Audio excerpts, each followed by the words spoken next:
everyone! Ta-da! I have a little bit of a haul today. Now, I will apologize ahead if there's any noise you can hear. There's roadworks outside and they have been doing them or planning to do them until the end of August, so any extra filming that I have been doing is a bit touch and go. But I have the windows closed and it's really hot today and humid, so let's see how it goes. But yeah, hopefully you can't hear much. I had to sacrifice the fresh air. Okay, so today is going to be a bit of a large haul. I haven't done a haul of this size for quite a while.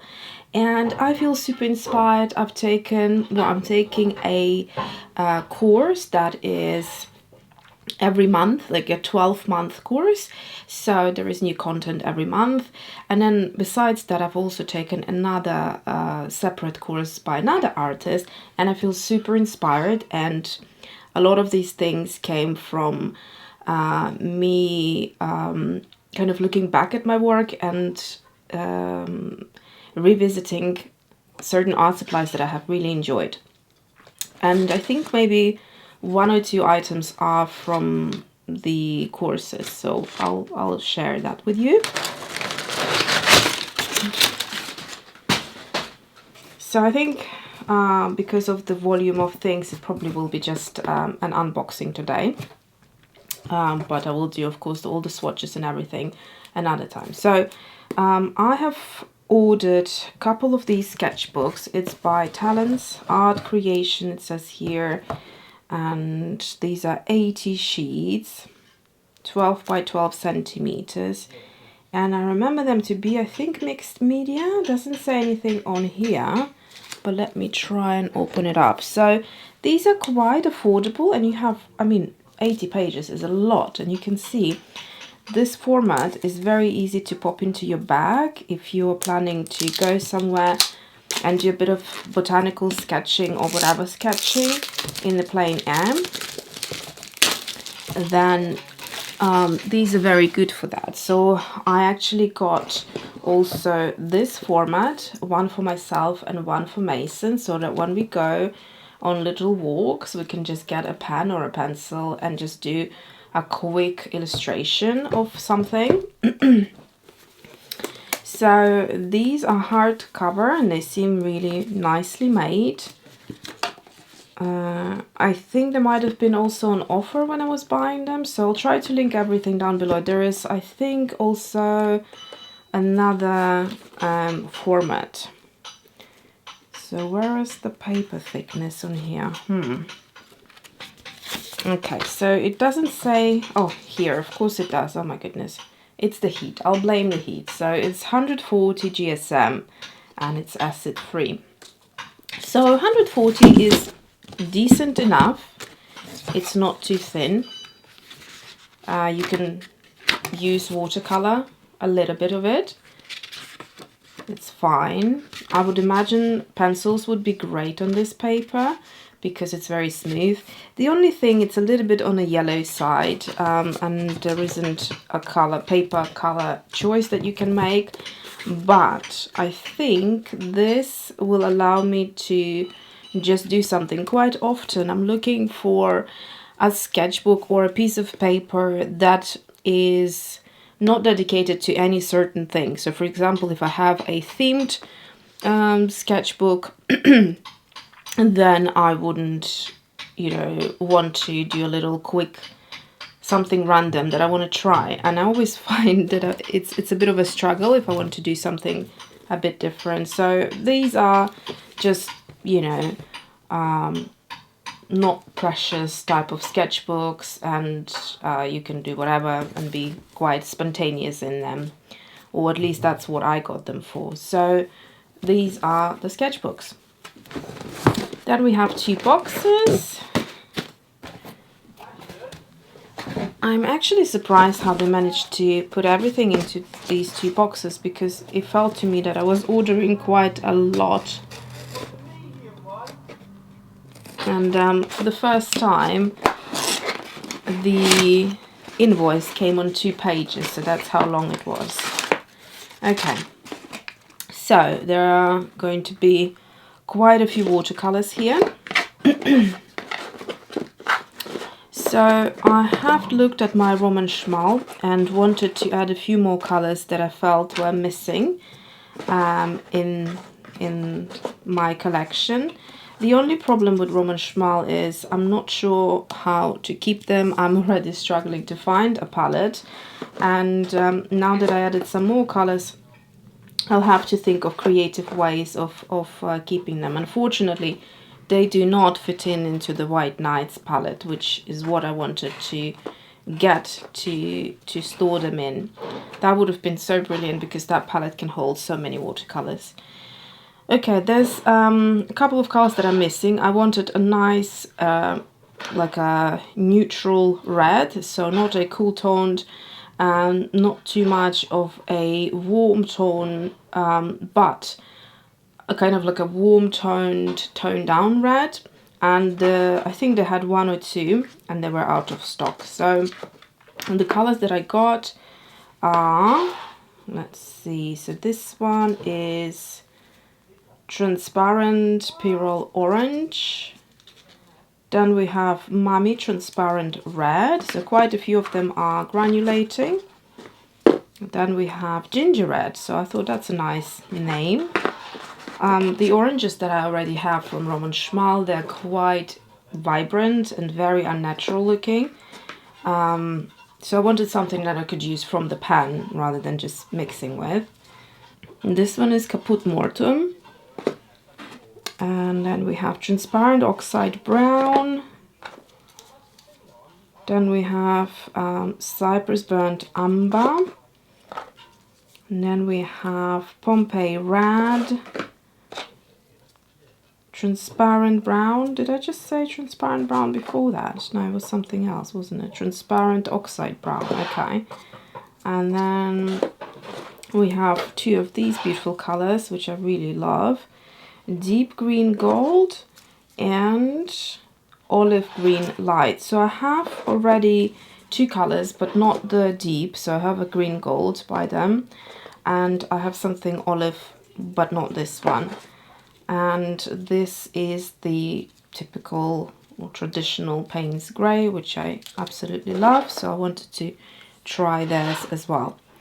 Okay, so these are the colors, and then this one, I believe, is the oil pastel. Yes, so this is the oil pastel in the color that I have seen in an art course, and it's a lovely color. It really makes these sort of neutrals and browns and oranges pop if combining with them. So I quite like that. I have already a few blues, but this one is the blue chromium green. Nothing green about it, but that's it. Okay, and then in the next box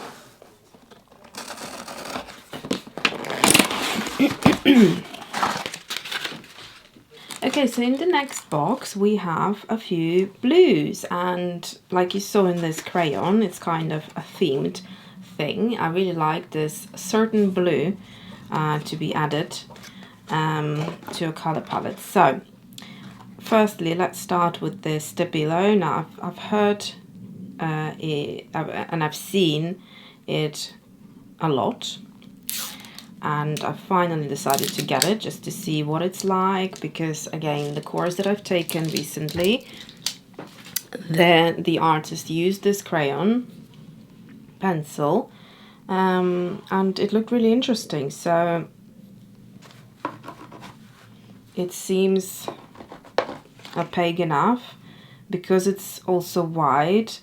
I have loads of white pencils, but I don't know, this just, oh, I just realized, how on earth am I going to sharpen it? I need to look into a sharpener now just for this pencil, because I don't think, well, I guess I could do the knife sharpening, but I don't know how well that will go. So you can see there's not that much wood around it. Predominantly it's mostly the core, and yeah, so these are water soluble. Yeah, so looking forward to trying those. And then I got a couple more Sennelier Sticks. So from what I mentioned before, this color palette is my inspiration from the courses I've been taking, but everything else is just me kind of wanting to try things. So I do love the Sennelier Oil Sticks, and I've mentioned them a number of times, but I wanted to get a couple more colors, which I felt these are the last few colors I want to add, for now at least. And I'm quite happy with everything else I have. I wish the range of colors was wider, because they are a fantastic product. So we have raw umber here, and the two blues are ultramarine blue, and there is a cobalt blue. So when you look at the swatches online, they look fairly similar, but not in the live. So the cobalt blue looks like that blue, zingy blue that I'm looking for. And then within the cobalt blues, I also got a fluid acrylic, and I love fluid acrylics as well. I have quite a few of them by now, but this looks really good. I was contemplating between a fluid acrylic and a heavy body, but because I want to use it as an accent and possibly play with the value of it, so create more pigmented areas, and then using a brush and really water it out and making it look quite watercolory. I thought this was, for me, better option than the heavy body. So that's it really. So I have separated the art supplies into watercolor and mixed media, so that for those of you who are here just for the watercolor, you can enjoy that part. And then for those who love mixed media, you can obviously enjoy both. So let me start with the Roman Szmal. I'm just going to take them out. And I love to keep the wrappers, not only because they have information on them, but also because they're hand painted, and it just kind of looks nice to refer to quickly if I ever need to. I have a folder, so I keep all of my, well, most actually, some of them I threw out accidentally, but you can see it's just easy to find something. And I've done this for a couple of others, but not very consistent, mostly with these ones. So I'm just going to do that, and then once I've done it, I'm just going to continue. I think I'm going to go do it on this page, do the swatches. 10 years later. So I have looked at my previous swatches, and I've got green gold here, and you know, it's hard to see because they're completely different type of a swatch. So this is the deep green gold. I don't seem to have any olive, so that's the only olive I do have, the olive green light. So I am quite actually eager to take out all of my Roman Szmal's watercolors out. I've got them in this palette. I think someone might have asked me before, but one of them, which is this one, has been sent to me to try, and they were sent in a like a paper, just a promotional type of a box, so I needed to find somewhere to keep them. So I put them just in a, you know, Laura Ashley type of a box. This is a nice kind of sturdy box, but I do struggle to find one place. So this is what I want to do. I want to take all of them out and then put them in the order as they come by the numbers, and have them all in one place, because at the minute it's, you know, some of my oranges are in one palette. So there are these oranges here, then here I don't have any oranges. Then a couple of colors are repeated because some of them I bought myself and then they were sent to me. So yeah, I want to have them all in one place, including the new ones.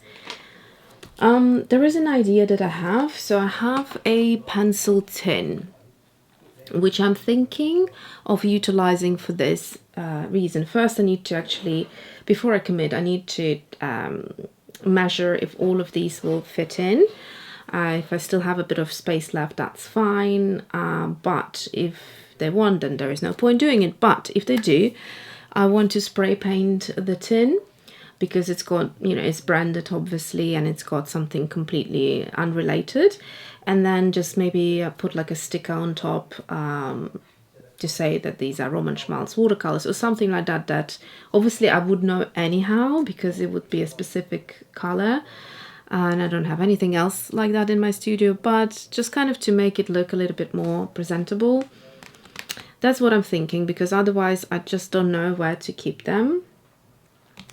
Yeah, so I will be doing that one day, and if I do, I promise to take you on the journey of doing that. So I'm going to swatch this out now.